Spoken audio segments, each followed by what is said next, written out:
A maior crise financeira desse século está batendo na nossa porta, mas as pessoas continuam tendo seus sonhos, suas metas, suas expectativas. E aí fica uma pergunta: o que fazer com o dinheiro? Deixar na poupança? Colocar em ações? Bitcoin? Ouro? Dólar? O que fazer? Meu nome é Jelison Demix, sou estudante de Ciências Econômicas e aqui a gente fala sobre economia, política, investimentos e o que mais der na telha. Antes de tomar qualquer decisão, a gente precisa entender como que está o cenário macroeconômico, como que está a economia mundial e a economia do próprio país. Bom, nesse momento, como já conversamos em outros vídeos, estão começando as demissões em massa. Na verdade, já começaram lá no final de 2022, mas nesse momento elas estão aumentando e ficando cada vez mais intensas. Apenas para níveis de exemplo, eu vou citar algumas demissões que foram anunciadas. A IBM demitiu 3.900 funcionários. A Microsoft demitiu 12 mil funcionários. A Google demitiu 12 mil pessoas também. A Amazon vai demitir mais de 15 mil pessoas, ali em torno de 18 mil pessoas. A Salesforce vai demitir quase 8 mil pessoas. A Vimeo vai demitir mais de 10% do seu quadro de funcionários. A SAP, mais de 3 mil demissões. A Intel anunciou que no quarto semestre eles tiveram 700 milhões de dólares em prejuízo. E, no total, em 2022, tiveram 60% de queda nos lucros. Aí a gente tem que passar para um outro cenário, o cenário da taxa de juros. Os bancos centrais estão elevando a taxa de juros para tentar controlar a inflação. Isso faz com que o grande investidor ele tire o dinheiro do capital de risco e passe para os melhores pagadores, que são os governos. Só para se ter uma ideia, já tivemos uma retirada de mais de 37% dos investimentos em capitais de risco. E aí a gente tem que olhar onde estão as ações, onde estão as criptomoedas, onde estão os bitcoins, o dólar, nisso tudo. Mas antes, a gente precisa trazer um novo fator para a situação: o dólar e a guerra. É visível que nós estamos entrando na Terceira Guerra Mundial. Os Estados Unidos e a OTAN já estão interferindo diretamente na guerra da Ucrânia e da Rússia. O próprio Biden falou que quando eles colocassem tanques dentro da Ucrânia, isso seria o início da Terceira Guerra Mundial. E é o que está acontecendo nesse momento. A Rússia, por sua vez, até acho que ontem ou hoje, o ministro de Defesa disse o seguinte, que numa guerra nuclear não se inicia com tanques de guerra.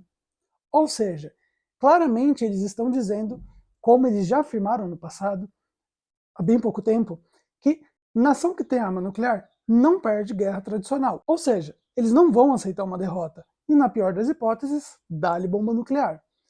E aí, a gente tem uma coisa que está acontecendo. A OTAN, Estados Unidos, Alemanha e os seus países aliados, de um lado, e do outro lado, a gente tem a Rússia, a gente tem a China e os aliados. A Rússia e a China, para eles é muito interessante que o dólar caia.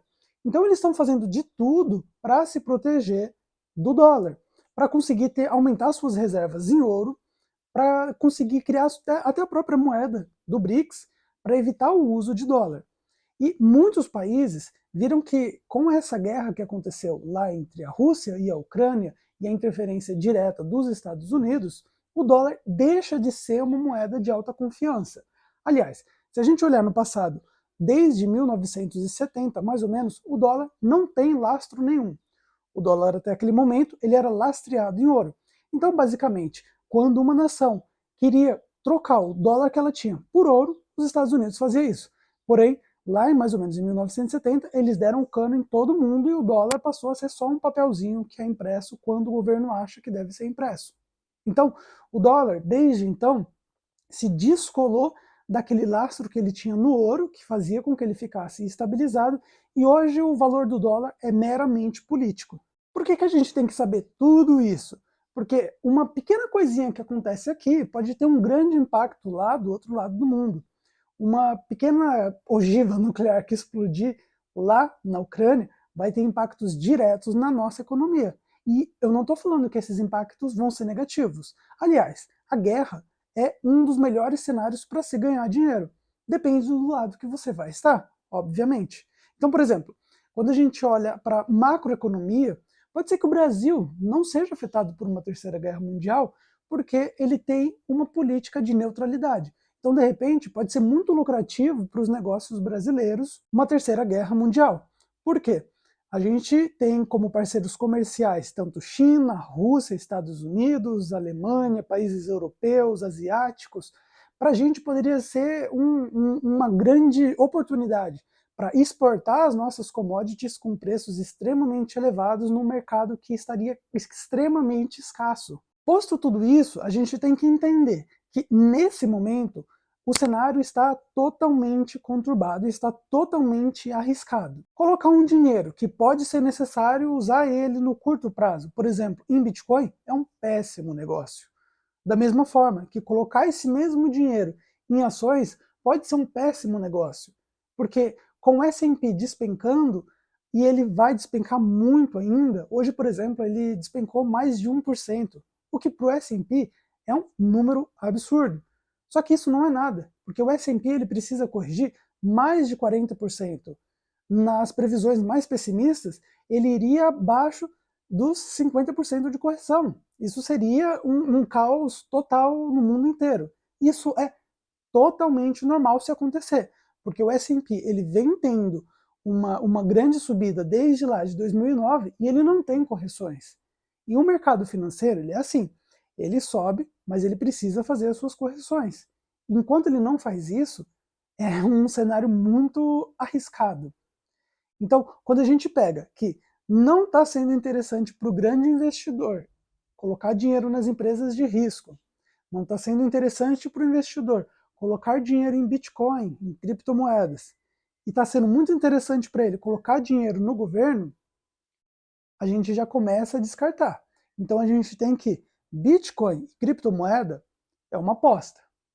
O ouro nunca passou por uma crise financeira. Aliás, o Bitcoin, só vou trocar. O ouro já passou por muitas crises e o ouro ele é um ativo que ele vai se valorizar na crise.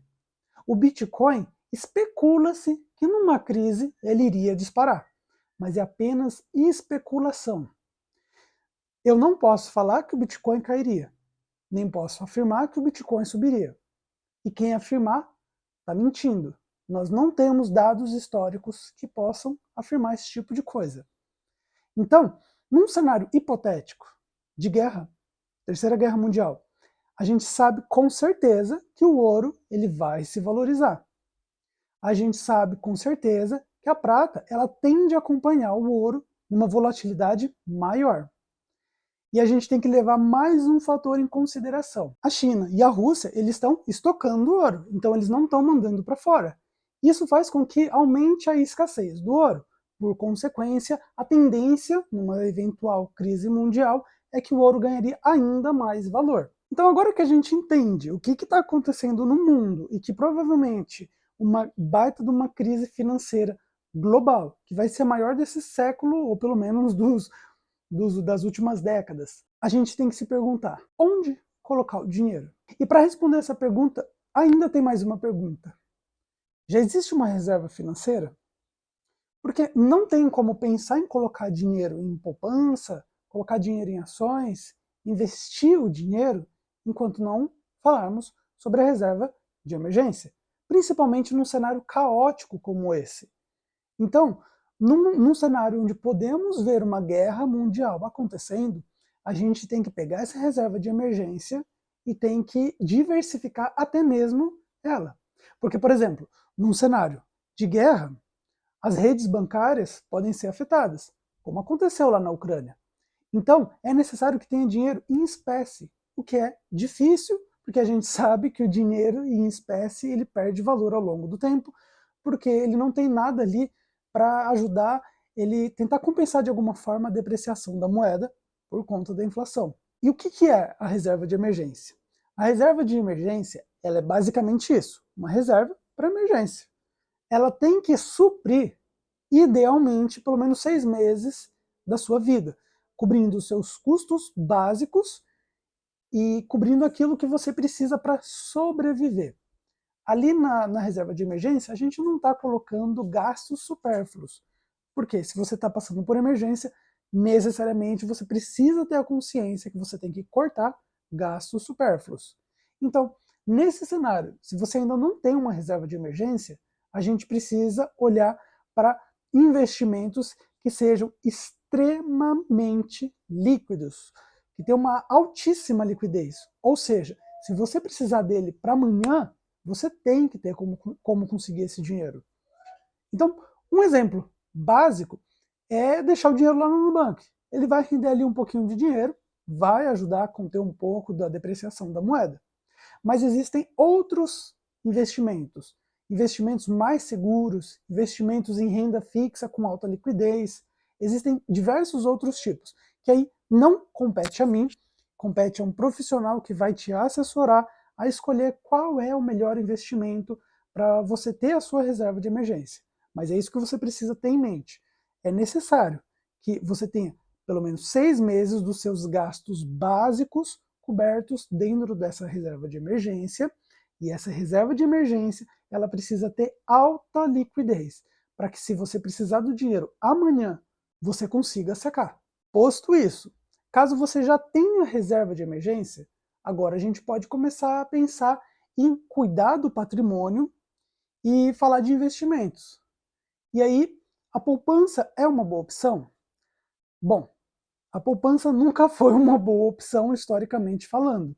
Ela é ali bem relativamente segura, porque a gente sabe que no nosso país corre-se o risco até mesmo de ter os seus bens bloqueados, como já aconteceu há algumas décadas atrás. Então, existem investimentos melhores do que a poupança, que vão render mais do que a poupança, mas nunca é uma coisa segura ter um investimento. É necessário que se faça uma coisa chamada gestão de risco. Quando você faz a gestão do patrimônio, você tem que ter a gestão de risco. Parte da gestão de risco é diversificar para você conseguir mitigar possíveis problemas. Então, por exemplo, vou criar um cenário hipotético de 10 mil reais, que é o patrimônio de uma pessoa que vai ser investido. O que vai fazer com esses 10 mil reais? Vai colocar lá em ações e ver o que aconteceu aí com Americanas, que desvalorizou lá para os 80%? Imagina que seus 10 mil reais, em 1 ou 2 dias, se torna 2 mil reais. É um baita de um risco. Por quê? Você não diversificou. Agora, se a gente olha e para e pensa, eu falei que o ouro ele tende a se valorizar em momentos de crise. Então, embora ele seja um ativo que não deve ser considerado investimento, porque ele não vai te dar um retorno financeiro, ele precisa ser usado como uma reserva de patrimônio, uma reserva de valor. Então, você sabe que se você colocar lá 3 mil reais e vier um cenário de guerra, tudo caótico, os seus 3 mil reais vão lá para 4 ou 5. E se tudo der errado, seus 3 mil reais vão se manter ali mais ou menos nos 3 mil reais. Você não vai perder, mas você também não vai ganhar. E o vice-versa. Agora que a gente já tem um ativo extremamente seguro, aí a gente começa a pensar em outras formas. A gente começa a pensar numa renda fixa, a gente pode começar a pensar em investir em títulos tanto do Tesouro Nacional quanto do Tesouro Americano, porque uma forma de proteger o patrimônio também é você não depender só da moeda local. É você se expor também ao dólar, se expor ao euro. E quando eu falo se expor ao dólar ou ao euro, eu estou dizendo que é você investir em coisas que sejam de lá. Por exemplo, você pode comprar títulos do governo americano, você pode colocar o dinheiro numa empresa estratégica lá dos Estados Unidos. Existem diversas formas de se fazer isso. Ou você pode simplesmente, por exemplo, investir no S&P 500, que é ali basicamente as 500 maiores empresas. Mas o que não dá para a gente fazer é fechar e achar que só a poupança é seguro, só o título do Tesouro Americano, porque ele é o melhor, historicamente falando, é o mais seguro, porque a gente está vendo que o dólar tem uma grande chance de estar ruindo. Todo grande império para ele morrer, a moeda dele precisa morrer. E essa queda que a gente está vendo no dólar é muito estratégica, principalmente porque o maior inimigo dos Estados Unidos é a China e a Rússia.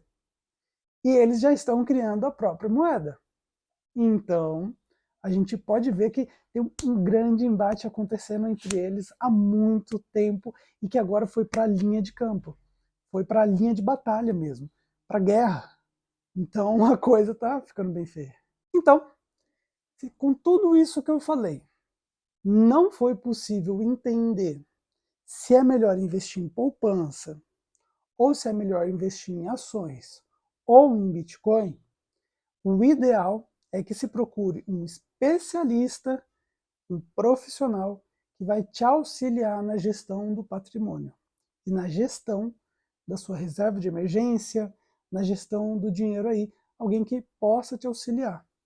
Porque é uma questão muito complexa, visto que qualquer decisão na questão financeira precisa levar em consideração uma série de fatores nacionais e internacionais. Agora, se você quiser tomar suas próprias decisões em um futuro próximo, é só você continuar aqui nesse canal, continuar seguindo, assistindo os vídeos, que de pouquinho em pouquinho você vai adquirindo conhecimento e daqui a pouco você vai ver que toda essa volatilidade que a gente fala que vai acontecer é o melhor dos mundos.